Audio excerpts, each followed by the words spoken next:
prvih 45 minutah ste dobro parirali Koprčanom, potem pa tisti zadetek v sodnikovem dodatku. Dobro, jaz mislim, da smo mi vseh 90 minut bili enakovredan nasprotnik v polju. Celo, mislim, da smo imeli 60-40 las, žoge.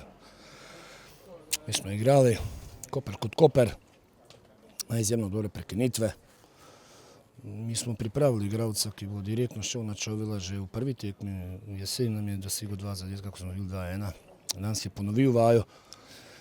Mi dejansko nimamo igralca, ki lahko odgovori na to kakovost Miroslava Čovila. Mislim, da v Sloveniji samo to lahko Knezović iz Velenja, pa Mendy iz Maribora.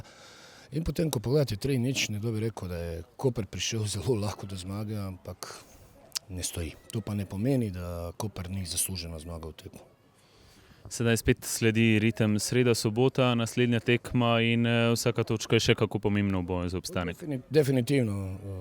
Mi smo še zdaj po današnji tekmi na 7 točk od cilja, ker je naš osnovni cilj biti 8. Veselim se vsake tekme, ker nobeno drugo moštvo nima Miroslava Čovila, tako da na vse ostale stvari pa lahko odgovorimo. Dobro ste parirali Koprčanom, potem pa nesrečni zadetek ob koncu prvega dela. To je že drugi zadetek v sodnikovem podaljšku v zadnjih tekmah. Ja, škoda, res. Kot na ostalih 3 tekmah nismo bili dovolj zbrani. Še sami se ne zavedamo tega. Ne vem, res škoda. Vam pade ob koncu koncentracija ali kaj so ti vzroki zadetkov ob zaključku? Ne vem, najbrž. In v nadaljevanju sedaj sledijo tekme zelo pomembne. Vaš cilj je še vedno 8. mesto, da ujamete Celjane. Kako diha slačilnica? Razočarani smo, ne.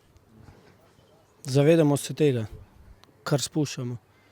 Še ena pomembna tekma, še ena v boju za drugo mesto, tokrat zmaga. Kako ste jo vi videli tokrat s klopi? Penso che abbiamo disputato una partita importante, una partita vera. Sapevamo che era un campo difficile.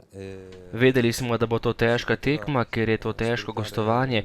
Uspelo nam je priti v vodstvo iz prekinitve, to je bila dobra popotnica za drugi polčas in mirno smo tekmo pripeljali do konca. To so 3 zelo pomembne točke in gremo naprej. Hanno portato a casa questi 3 punti che sono pesantissimi. Ja, 3 zelo pomembne točke in boj tudi za prvo mesto ostaja še naprej pravzaprav povsem odprt.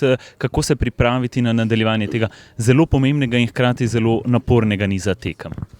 Come sempre, con la grande umiltà, grande serenità. Pomembno je, da nadaljujemo v tem tempu, samo delo nas bo pripeljalo korak naprej. Skromnost in delo sta glavni v liniji mojih igralcev. Verjamem, da bomo na ta način dosegli še več, kot smo doslej, torej delo in skromnost. L'importante è continuare su questo passo. Tokrat tekma, kjer ste potrebovali 3 točke, glede na to, da gre tekmeca z dnu razpredelnice in vi ste bili tokrat glavni junak. Važno je, da smo vzeli 3 točke, po katere smo prišli. Slabo smo vstopili v tekmo, slabše kot mi znamo, smo pa dosegli prvi gol za vodstvo v pravem momentu, na koncu prvega polčasa, kar je nekoliko dotolklo nasprotnika.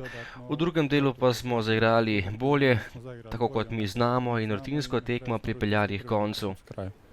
In če se dotaknemo ravno prvega polčasa, v prvih 45 minutah ste imeli kar precej težav s krkaši. Imeli smo težave zaradi nas samih, ker nismo bili agresivni tako, kot znamo biti. Čim smo dosegli gol, smo igrali bolje, agresivno, čvrsto in to je tisto, kar nam daje rezultat.